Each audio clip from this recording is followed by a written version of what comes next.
নমস্কার, আমি সাগরিকা। আসুন আমরা আজকে গীতা পাঠ নিয়ে বসি। যে শ্লোকটা থেকে শুরু হওয়ার কথা সেখান থেকেই শুরু করছি। কেমন? আমরা আজকে 4 থেকে শুরু করব। ঠিক আছে?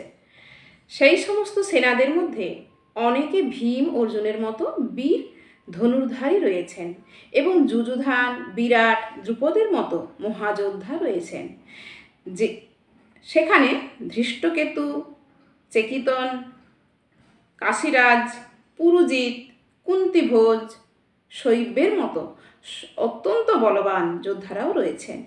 সেখানে রয়েছেন অত্যন্ত বলবান যুধামন্যু, প্রবল পরাক্রমশালী উত্তমৌজা, সুভদ্রার পুত্র এবং দ্রৌপদীর পুত্রগণ।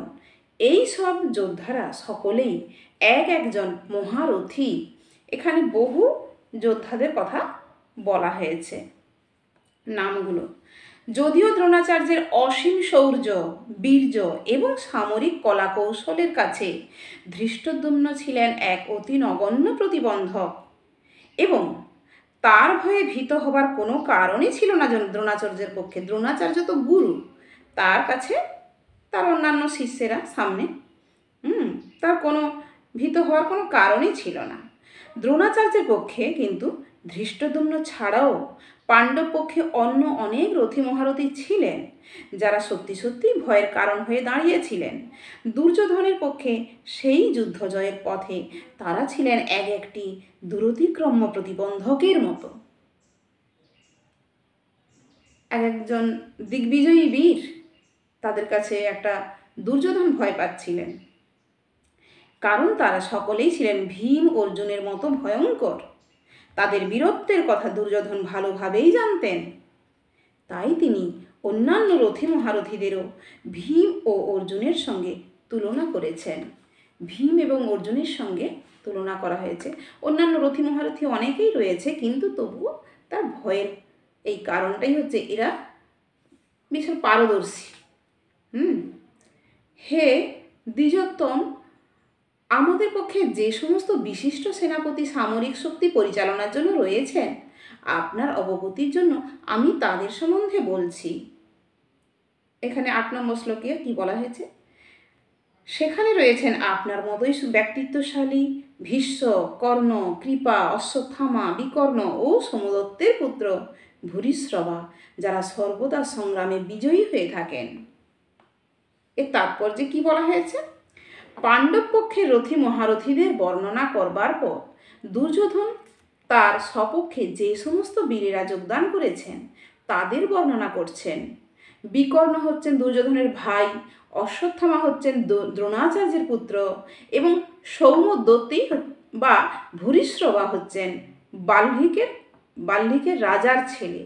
কর্ণ ছিলেন অর্জুনের বৈপিত্রীয় ভ্রাতা, কেননা রাজা পাণ্ডুর সঙ্গে বিবাহ হওয়ার আগে কুন্তী দেবীর কোলে তার জন্ম হয়। কৃপাচার্যের যমজ ভগ্নীদ্বয়ের সাথে দ্রোণাচার্যের বিবাহ হয়। অনেক কিছুই রয়েছে, অনেক ক্যারেক্টার, অনেক মানুষজন, অনেক যোদ্ধা। তারা এক একজন বিশারদ, এক একজন এক একটা ব্যাপারে পারদর্শী। তারা কোথাও কখনো হেরে যায় না, এমন যোদ্ধা রয়েছেন। আর কি, এছাড়াও আরও বহু সেনানায়ক রয়েছেন, যারা আমার জন্য তাদের জীবন ত্যাগ করতে প্রস্তুত। তারা সকলেই নানা প্রকার অস্ত্রশস্ত্রে সজ্জিত এবং তারা সকলেই সামরিক বিজ্ঞানে বিশারদ। অন্য আর যে সমস্ত বীরেরা দুর্যোধনের পক্ষে ছিলেন, যেমন জয়দ্রথ, কৃতবর্মা, শল্য আদি, এরা সকলেই দুর্যোধনের জন্য প্রাণ পর্যন্ত দিতে প্রস্তুত ছিলেন। এখানে স্পষ্টভাবে বুঝিয়ে দেওয়া হয়েছে যে পাপিষ্ঠ দুর্যোধনের পক্ষ অবলম্বন করার ফলে কুরুক্ষেত্রের রণাঙ্গনে এদের সকলেরই মৃত্যু অবধারিত ছিল। দুর্যোধনের কিন্তু দৃঢ় বিশ্বাস ছিল যে এই সমস্ত বীর পুঙ্গবেরা সপক্ষে থাকায় তার জয় অনিবার্য।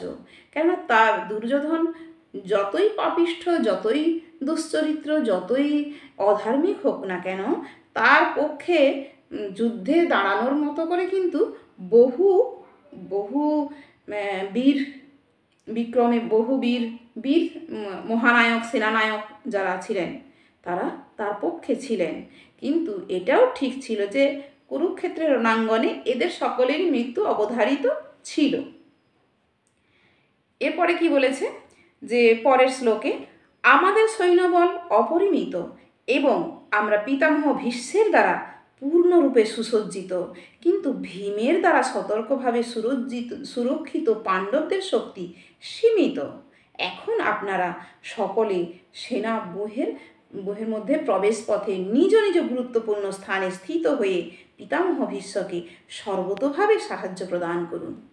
যুদ্ধক্ষেত্র এটা, যুদ্ধক্ষেত্রের মধ্যে পিতামহ ভীষ্ম রয়েছেন, হ্যাঁ, কিন্তু ভীমের দ্বারা সতর্কভাবে সুরক্ষিত পাণ্ডবদের যে শক্তি সেটাকে সীমিত বলে বলা হয়েছে।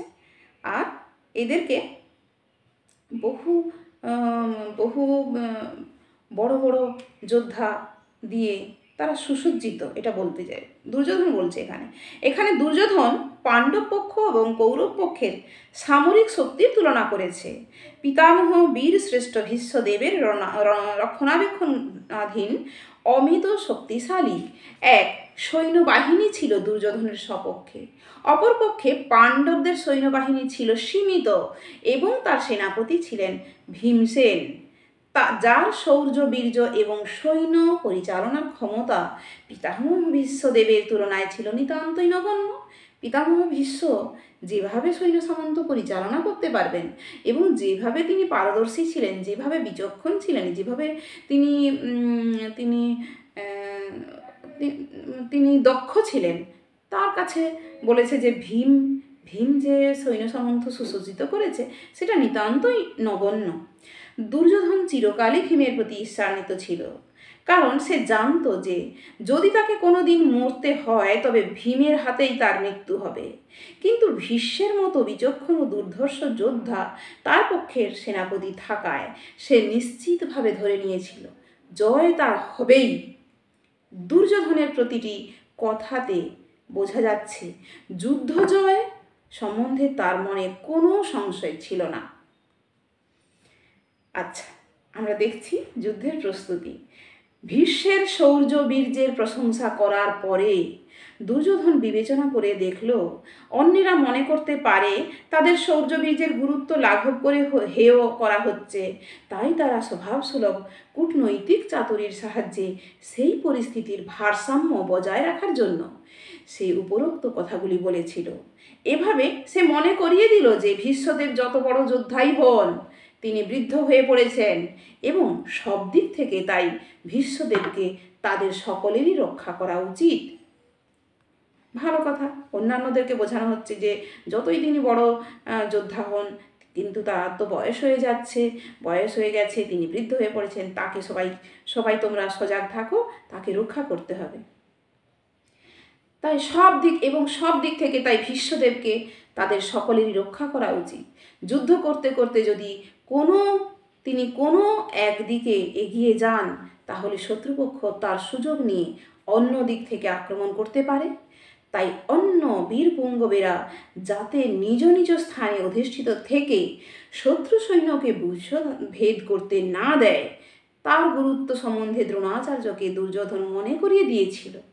দুর্যোধন স্পষ্টই অনুভব করেছিল যে কুরুক্ষেত্রের যুদ্ধে তার জয়লাভ সম্পূর্ণভাবে নির্ভর করছে ভীষ্মদেবের উপর।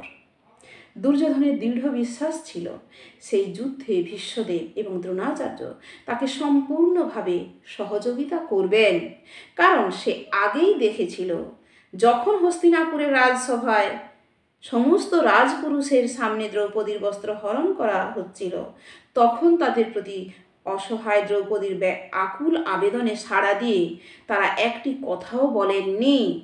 যদিও দুর্যোধন জানত তার দুই সেনাপতি পাণ্ডবদের বেশ স্নেহ করতেন, কিন্তু তার বিশ্বাস ছিল যে পাশা খেলার নিয়ম অনুসারে তারা যেমন তাদের স্নেহপ্রবণতা বর্জন করেছিলেন সেই যুদ্ধেও তারা তাই করবেন। একটা যুদ্ধক্ষেত্র, বিশাল যুদ্ধক্ষেত্র, প্রচুর সৈন্য সামন্ত, সমস্ত রথী মহারথী, সমস্ত বড় বড় সৈন্যেরা সব দুর্যোধনের পক্ষে। তিনি জানতেন যে যখন দ্রৌপদীর বস্ত্রহরণ করা হয়েছিল তখন এই সমস্ত বড় বড় ভীষ্মদেব, দ্রোণাচার্য, কর্ণ, সমস্ত রথী মহারথী তারা উপস্থিত ছিলেন, কিন্তু তারা কোনো প্রতিবাদ করেননি। দুর্যোধনের পক্ষেই ছিলেন, মুখ বন্ধ করে, না দেখতে না পারলেও তবুও তারা প্রতিবাদ করতে পারেননি, দুর্যোধনের ভয়েই হোক বা যে কোনো কারণেই হোক। তা দুর্যোধন জানতেন যে ওই অবস্থায় যখন এরা কেউ প্রতিবাদ করেনি, এই সমস্ত বয়স্ক বয়োজ্যেষ্ঠ ভীষ্মদেব বা দ্রোণাচার্য বা কর্ণ, হ্যাঁ, কেউ প্রতিবাদ করেনি। একজন ভরা সভাস্থলে একজন রাজকন্যা নয়, রাজকন্যা বা রাজবধূ, অবশ্যই রাজবধূ, তাদেরই ভাইয়ের স্ত্রী, তার পুরো কি বলছে সে মানে বস্ত্র হরণ করা হচ্ছে, খুলে ফেলে দেয়া হচ্ছে। এমনই অবস্থা যে কেউ প্রতিবাদ করছে না, অন্যায়ের প্রতিবাদ কেউ করছে না।